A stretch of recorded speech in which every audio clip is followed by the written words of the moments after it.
Welcome to Indus Special. I'm Ejaz Haider. India's capital, New Delhi, is witnessing a pogrom. And while the situation mercifully has not reached the horrific proportions of what that city witnessed in 1984, when over 4,000 Sikhs were systematically killed, it is in line with the instigating statements issued by the BJP, RSS leaders since the controversial Citizenship Amendment Act came into play. Official death toll in Delhi now enters the 40s, climbs to 42 now. Scores of families devastated. Hate-mongers continue to live in privilege. Hopefully will rot in hell. This was tweeted by Sahil Murli Mengan, anchor and special correspondent at CNN News 18. Similar sentiments were expressed by Smita Sharma, an independent journalist who has earlier worked for IBN, India Today and The Tribune. Ms. Sharma tweeted, "Fake news, communal poison, hate speeches, politics of polarization have real consequences. 42 deaths and counting in Delhi. Let that sink in. This is India in 2020 that aspires to be an economic strategic power. Can we just aspire to be better humans and united to begin with?" Hindu mobs in Ashoknagar and some other localities have been on the rampage, attacking Muslims, journalists covering the events, vandalizing a mosque, while the police have stood by for the most part and let them do it. This is reminiscent of the 2002 Gujarat pogrom on the watch of Narendra Modi, then the chief minister of that state. In the east, India's close ally, Bangladesh, is very unhappy. People, after the Friday prayer earlier today, brought out procession from the National Mosque in Dhaka, protesting deaths and attacks on Muslims in Delhi. Earlier, Dhaka University students held a protest rally over the deaths and Modi's scheduled visit to Dhaka. To discuss the situation, we are joined by Mr. Rafiuzzaman Siddiqui, who is a former ambassador to Bangladesh. We also have with us Mr. Rajiv Desai, who joins us from Delhi. He writes about change, cities, economies. Thank you to both my panelists. Let me begin with Ambassador Siddiqui here. Ambassador Siddiqui, you've had a long experience of diplomatic relations with Bangladesh. And generally, Bangladesh is supposed to be, especially under Prime Minister Hasina Wajid, a fairly close ally of India. But it seems that everything is not good between Bangladesh and India now, especially in the wake of the CAA. Two of the Bangladesh ministers actually were supposed to go to India for two different functions, actually decided to stay back. So what is your sense of what's happening with Bangladesh-India relations? Thank you very much, Ejaz. Let me begin by saying that what you have already narrated in your introduction is quite what I'm going to speak about. You see, this CAA and NRC have created quite a stir in Bangladesh, especially when we talk about, students and the religious elements. 2 days ago, as you mentioned, that the students' unions of all various stripes had organized a rally. They came out and they protested against the indescribable atrocities that the the Indian Muslims are going through. And again, and on top of that, they have demanded from their own government that they should cancel and they should disinvite the Prime Minister Modi, who is supposed to take part on the 17th March or the centenary celebrations. The government has already declined or rejected this plea by the protesters, but it has definitely put the government on the spot. And I think that a large section of the Bangladeshi populace has raised their voice against what is happening in India. The pogrom, but it is really going through quite an ordeal. The Muslims are going through quite an ordeal there. So it has ruffled many feathers in Bangladesh as well. So when we watch the BBC, Reuters has also been criticized. There was an Indian professor on Democracy Now!, which is an independent web channel, and she made this point very clearly. She said, creating an equivalence is terrible because, you cannot say that the Hindu groups are clashing with Muslim groups. She conceded the fact that, of course, there's going to be a pushback from the other side, but she said this is primarily a majoritarian push, a Hindutva RSS push. She even talked about and sort of made references to Germany in the 1930s. Do you sense that there's going to be in the international press a better understanding of what is happening, what is unfolding in New Delhi, and that this is essentially part of a larger plot? I think, Ejaz, it is quite, what we have witnessed in the last few days, that the international community or international press, which was not really talking that much about India, has suddenly come, gushing into the international media and the print media and all around you. You see, the condemnation of India. And not only that, the international community is a bit wary about what is happening there, but Indians themselves, a large section of Indian, populace, which the civil society, the artists, the scholars, the opinion makers, are criticizing the government for what is going on there. I mean, for what the BJP government and the RSS goons are doing to Muslims. So it is becoming quite, a challenge for the Bajpa, for Modi to handle the situation. Okay, final question, Ambassador Siddiqui. How much of a political challenge do you think it could be for Prime Minister Wajid's government, especially if there are more protests in Bangladesh? Or do you think this is something she can tide over? She is encountering quite a huge challenge in her. Since last, she hasn't really faced all that since she came to power more than 10 years ago. And, since the Prime Minister Modi has been invited, and the Foreign Secretary, the Indian Foreign Secretary, is expected to visit Dhaka next week to discuss primarily the visit of Prime Minister Modi. So Prime Minister Hasina is, of course, it is a quite a big challenge for her to deal with the situation, because the people on the have come out on the avenues and alleys and streets in Dhaka, but I see that is going to expand otherwise, in other cities as well. Okay. So it is quite a difficult time for her, I think. Thank you. That was Ambassador Rafiuzzaman Siddiqui speaking with us about what's happening in Dhaka. I'm also joined by Ms. T.K. Rajlakshmi, a senior deputy editor, has been with the front line for 23 years. Ms. Rajlakshmi, thank you for being with us. I believe you are covering the situation from the ground. In my introduction, before you joined us, I was talking about the attacks on journalists. There have been a number of such incidents in which journalists have been browbeaten, either verbally or actually beaten up physically. Give us a sense of what is happening on the ground. See, as of now, things are, let's say, getting back to normal. But I wouldn't say that they are, exactly normal, because people are still not very secure wherever they are. They aren't feeling secure enough to step out of their the places where they have sought refuge and safety. In many cases, they've been held by relatives, some places neighbors, etc. Their homes are in no shape that they can go to. So clearly, till all that is restored, till all those things are rebuilt, till confidence among the communities is restored, which elected governments, both at the center, state, and other political parties, have to sort of take it on. Till then, I do not think. I think that there's a lot more to be done before we can say that things have really returned to back they were. Before the incidents of violence happened.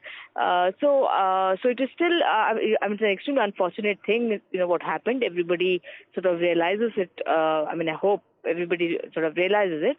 And there is an expectation that some action will be taken against the perpetrators, whether they were local or outsiders. Now that's an interesting thing when you talk about action against the perpetrators. I have a number of video clips in my phone, which obviously, because of intellectual property rights, we cannot play.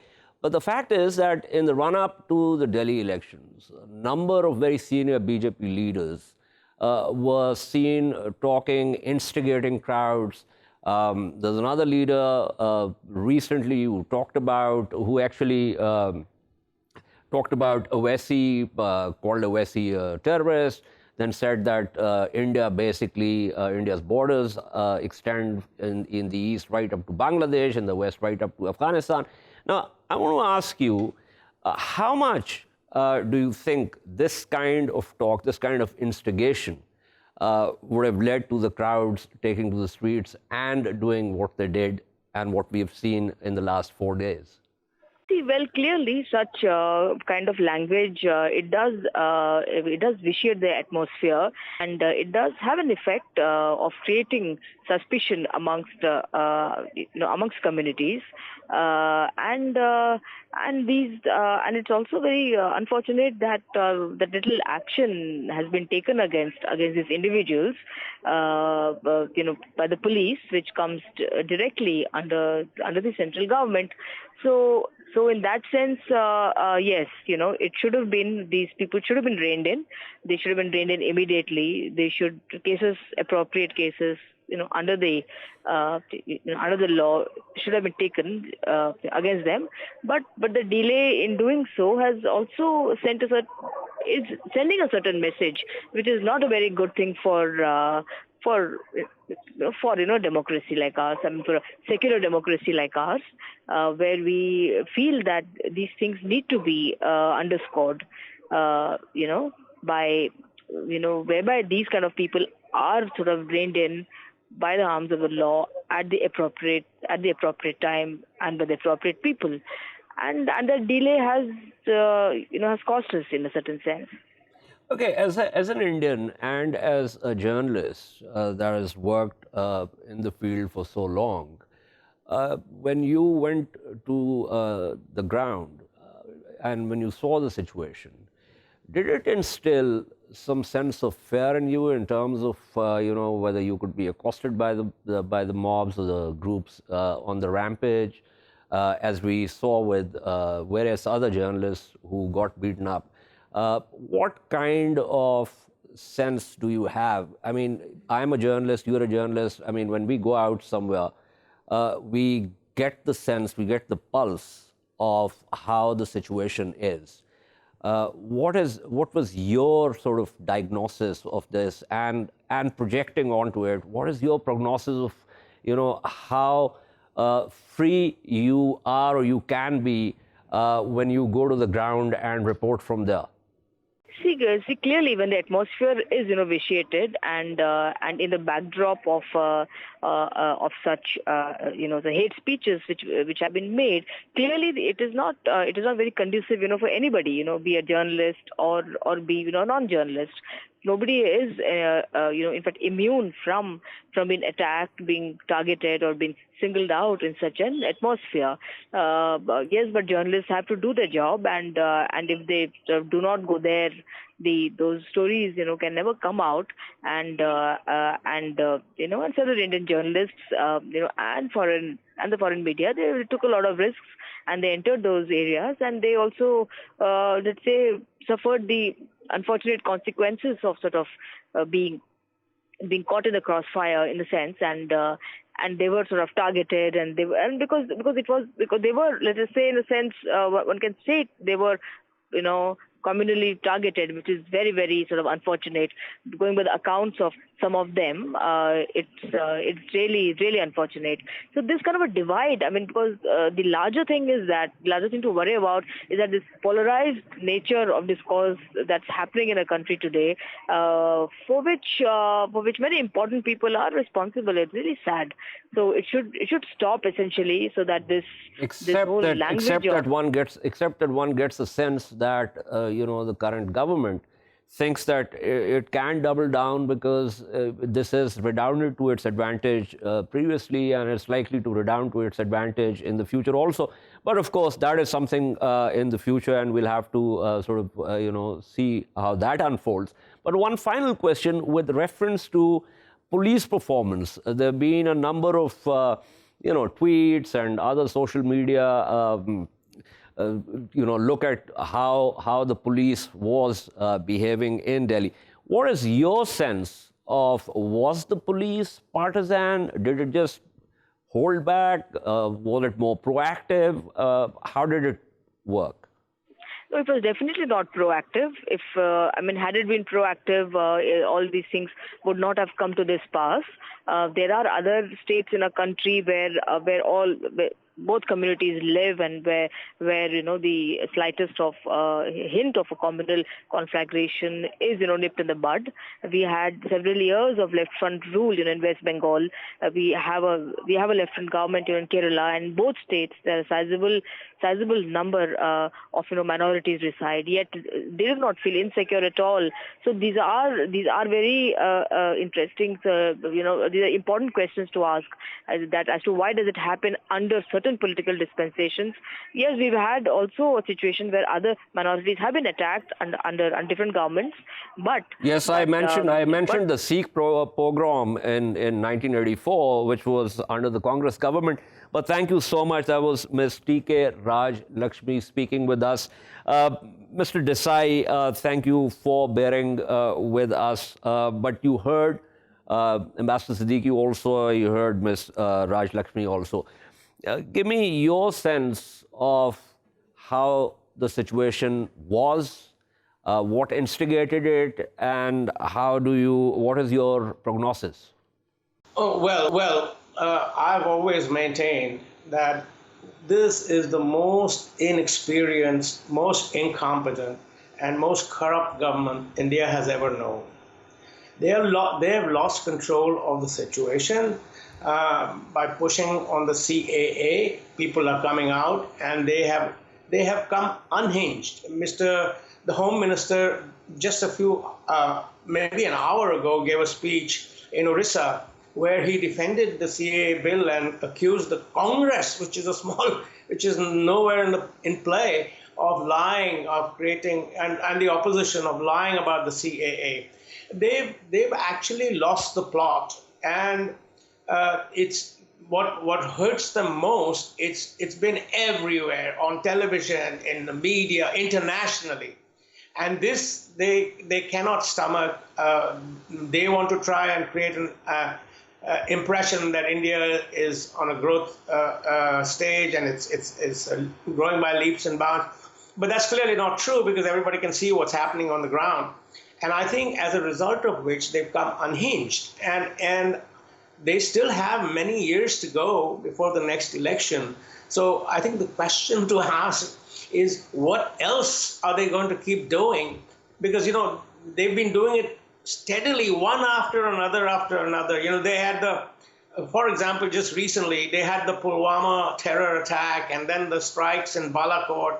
Then they had something else. Now they have the CAA, and they've got a plate full. They don't know how to govern. They think that governing means like the British, keeping control over the population, keeping them in anxiety, keeping them under their thumb. Mr. Desai, offer another explanation. I mean, you said that they're incompetent or ham-handed. But here's the thing. It seems to us, and as to various other people and analysts, including those in India, that there is a proper script, that far from the government being incompetent, they're actually diabolical. They have a Hindutva agenda, which is why it seems to us that it's less a BJP government, more an RSS BJP government. And when you talk about the Pulwama attack, then you talk about Balakot, it actually worked to the advantage of Narendra Modi. CAA, yes, they're probably not expecting the pushback, but they've doubled down on it. Well, I think it's a question a lot of people are asking, and I'm one. I still remain convinced that these people have. I'm not. By the way, I am not excusing any of their bigotry or anti-Muslim positions. I am simply saying that they have lost control. In 2002 they lost control. Mr. Modi was not in power, but the authorities. And there was a pogrom, 84, the same thing. But these guys have been doing it for 6 years. For 6 years, the entire Indian population has been in a state of anxiety. What's coming next? And if it's a diabolical plot, then, you would have expected for them to keep things under control and not let it slip out of their hands like this. As an educated, very intelligent, very well-read Indian and analyst who also, lived in the United States, give me your sense of where do you think things are going now? You just said a while ago that they have many years to go. So they're going to be there, even if they keep losing the state elections. They're going to be there. So what exactly are we looking at? So it's come down to civil violence. I mean, if you study politics, political science, the ultimate indictment of an incompetent, corrupt, and inept regime is civil violence. And beyond that, there can be war. Who knows? I mean, these guys they have their finger on the nuclear trigger. So I think there are a lot of people in the U.S. and the UK and in Eastern Europe and everywhere else. I mean, Western Europe and everywhere else, who are scared that, this can't go on like this because they have the capacity to wipe out millions and millions and millions of people. Absolutely, I completely agree with you. Here's my question to you. Are you scared? No, because I think that these guys are going to fall apart in the end.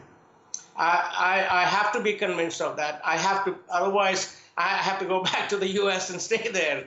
But I don't think. Yeah, but Mr. Desai, the problem with playing the nuclear game is that we are so interconnected environmentally and otherwise that no one will be spared. But I think that's a very important point that you make, and I hope that the international community actually understands that they're dealing with a bunch of loonies in India. But thank you so much, Mr. Desai, for your insights. We'll take a short break and return to discuss US President Donald Trump's two-day India visit. Stay with us.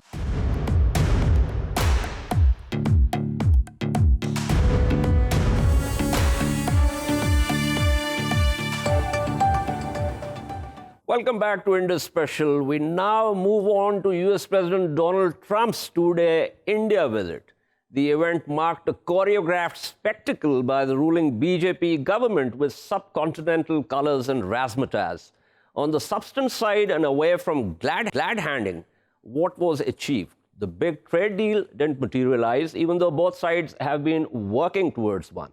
Trump doesn't like the $25 billion trade deficit the US has with India. That, according to his logic of trade deficit, means the other side is stealing from the US. In that, he doesn't distinguish between allies and adversaries. Two deals, one for attack helicopters and the other for LNG from ExxonMobil, did happen. That's just the kind of deals Trump likes. US companies profiting from foreign markets. He gave a pass to Modi on latter's divisive Hindutva politics, and he talked about the Quad and the Blue Dot project. He referred to Asia-Pacific as Indo-Pacific. But while India has played along with the US's China policy, how far is India prepared to go to be seen squarely in the US camp? Finally, there's the issue of 5G or wireless technology, the bedrock of cutting-edge digital cellular networks. Would India heed the implicit warning against pulling in Huawei? To discuss these questions, we have with us Michael Kugelman. He's Deputy Director, Asia Program, South Asia, and Senior Associate at the Wilson Center. We also have with us Philip Ingram, who's a journalist and specializes in security and intelligence. Thank you to both of you for being with us. Michael, let me begin with you. How would you rate this visit? Spectacle, great, but in terms of substance? Well, I think that given that the expectations for this trip were quite low to start with, I would argue that it was a success. Certainly what both Modi and Trump were looking for were optics and spectacle, and they certainly got that. And I think that the speech that President Trump made in Gujarat was received very well in India, and his visit to the Taj Mahal and all of the optics that came with that were very positive.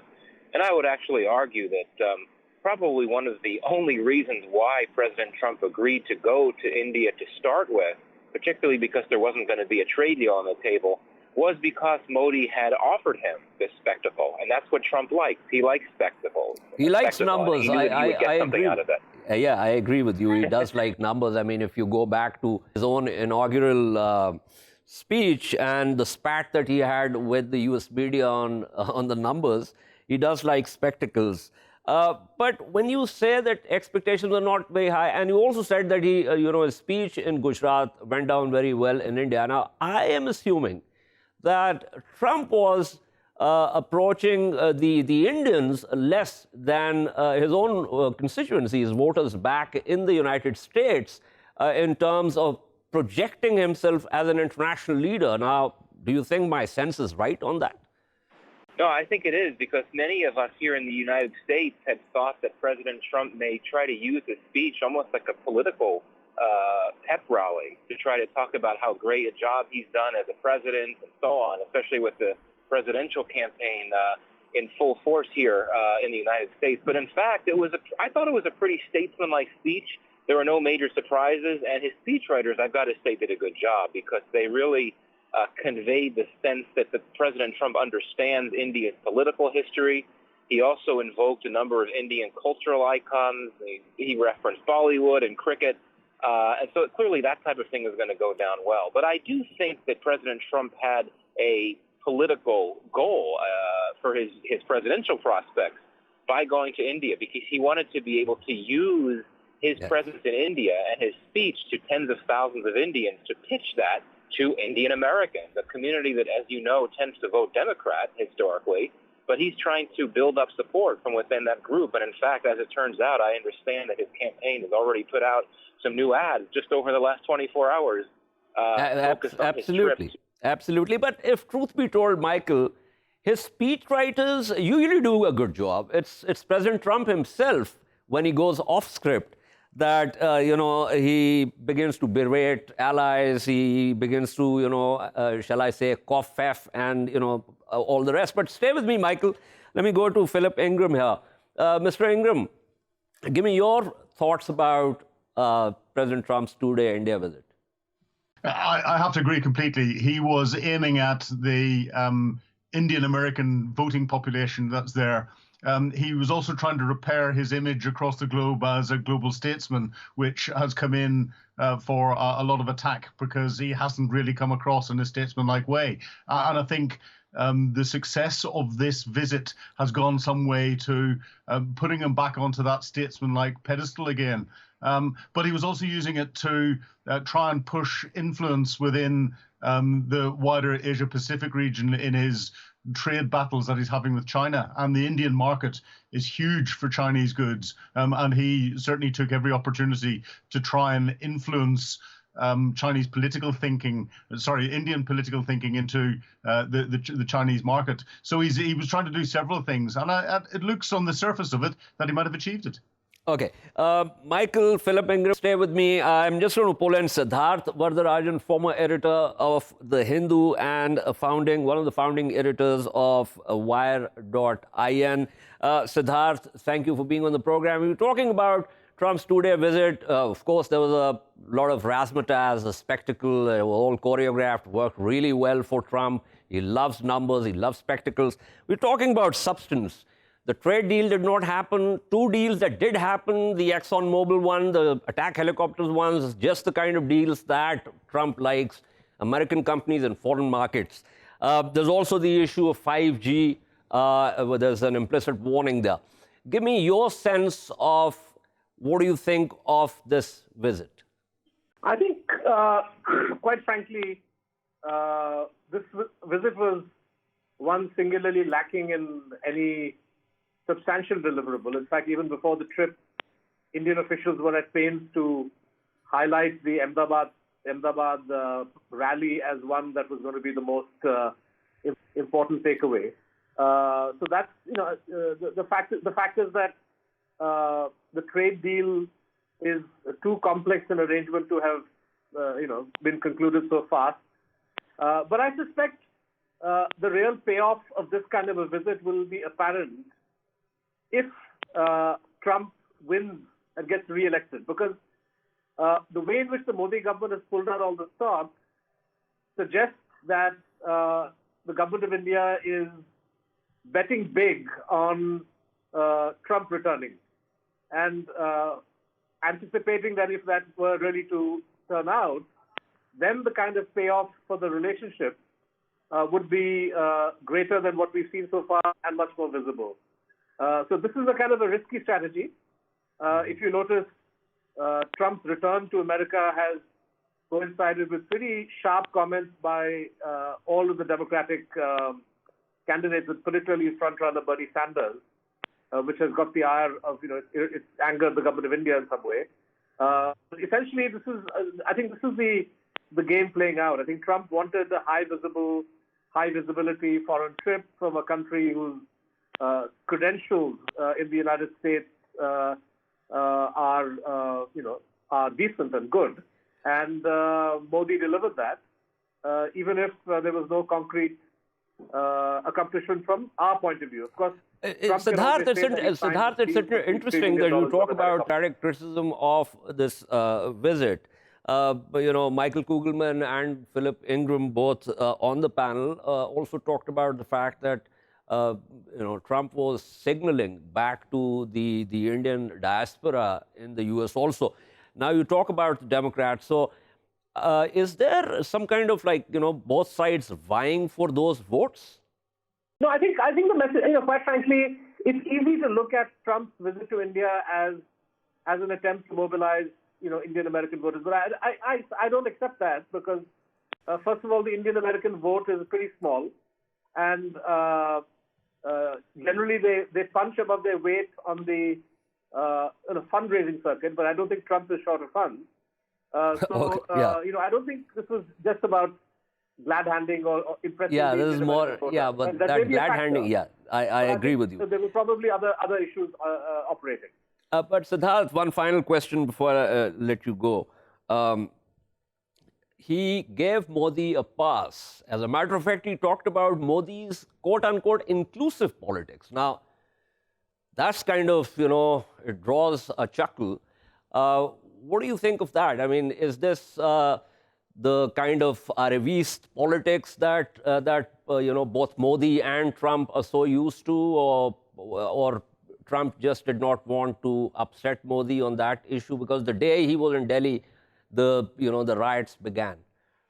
Trump and Modi obviously share similar views on lots of subjects. And I don't think Trump would have looked at what happened in Delhi or even the wider issues that have animated the Indian public sphere for the last 6-7 months with quite the same lens as liberal politicians in America or the opposition in India does. So, I don't think it's for him, it's personally a big deal. In fact, the U.S. establishment, the State Department and others have made more noise than he has. But beyond that, it would have been highly unlikely for even a president like, let's say Obama was in the White House and not Trump. I don't think during this kind of visit, a visiting American president would allow himself or herself to make comments that are going to upset his vote. I take your point. This doesn't happen in diplomacy at that level. Okay, I take your point. Thank you so much. That was Siddharth Varadarajan speaking with us.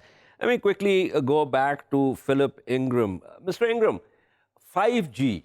The US has made it very clear to allies that Huawei is not just a high-risk vendor. It is a company that they need to give a wide berth. Now, India is also moving towards that. How do you think, India would look at that? And, the other issue is that what does the US have to offer as a alternative? Well, I think Trump is trying to push his US first and undermine other technology providers and try and promote US technology providers. But he's got a bit of a bee in his bonnet about Huawei. He's been using that to try and pressurize the British government into not getting Huawei technology into the 5G rollout across the UK. And he seems to have this thing about Huawei, and he's using that as the lever in his trade war with China. And he's trying to then bring as many other countries around the world into backing that trade war with China, because that's where he's going to get a much greater return on investment for US companies if he can break Chinese supply around the world. He's playing a very dangerous game, I think, because the Chinese government can think in long term. President Trump can think in maximum one more term, but he's only interested in short term gains that he can get. So I think the Indian government, as they're still pushing towards having some form of trade deal, will make all the right noises to say yes, yes, yes, and then just continue on doing what is best for India. Yeah, okay. Michael, something about the defense deal. Now, starting 2008, there was near zero, Indian imports of defense equipment from the US. Up until 2019, I think it's gone up to about $15 billion. Now we have the attack helicopters deal. But there are various structural issues which sort of impede further defense cooperation. For instance, the US essentially looks at export of defense material in terms of strategic implications, in terms of interoperability. India has those guidelines. They've had lots of these corruption cases. So their 2016 guidelines are essentially about the lowest bid, multi-vendor sort of, thing. So, and there's much else also that needs to be looked at. So how do you look at the sort of, do you see that there's going to be some kind of uptick in the graph in terms of this relationship? Or do you think that it's going to sort of, level out at this point? Well, I certainly would argue that defense relations have been in the sweet spot of the U.S.-India relationship. As the broader partnership has grown over the last decade or two, it really has been driven by defense. And I think we can understand why. There is a pretty significant shared interest in dealing with the China challenge. Now, certainly each country, I think, has a different idea as to how to go about tackling that China challenge. I think that the U.S. may want to go a bit further operationally than India would be willing to go. But still, that draws them together. But you make a good point that there are some constraints in intensifying defense trade between the two. And I think for India, one of the big priorities is to get the U.S. to help India really infuse more energy into its defense industry, particularly because of the manufacturing sector slowdowns. And so the Make in India project, which the Modi government has really put out there. Let me interject here, Michael. Let me interject. You make a very good point. I was one of the constraints that I was talking about, the fact that at the high end, U.S. companies do not want to share certain very sensitive parts of a weapon system or a platform. Whereas India, as you just mentioned, this Make in India thing, so one of the things in their guidelines has to do with the percentage of technology transfer, and that is something which is a sticking point. Now, how do you think that is going to play out? Well, no, you make a very good point. And it's a bit unclear to me. I know that the two sides have been talking about that type of issue for quite some time. But I think that there tends to be there's a tendency to put the cart before the horse in this relationship in terms of rhetorically singing the praises of the relationship, and particularly the defense partnership. And President Trump, of course, likes to brag about all this fancy military equipment that's being sent to India. But those types of issues, those structural issues that you highlight, those are going to be tough to work out. And I don't have an answer for you in terms of how to get through it. But for me, it underscores the idea that, we shouldn't oversell just how far this relationship has gone. I mean, certainly it is a significant partnership for the U.S. and for India, and defense relations have really helped it move forward. But you've got a lot of these structural, institutional issues to try to work through. Make in India has a lot of potential, but as I understand it, a lot of the American defense companies, defense manufacturers, are hesitant to really. Absolutely, that's the point that I was trying. That's the point that I was trying to make. Unfortunately, I've run out of time. We could have discussed the Quad, how far India is prepared to go to be seen, as I said in my introduction, to be seen squarely in the U.S. camp. But thank you, Michael Kugelman. Thank you, Philip Ingram. This is all for this week from Indus Special. We shall see you next Thursday at the same time. Meanwhile, for latest updates, you can follow us on social media at indus.news. Good night and goodbye.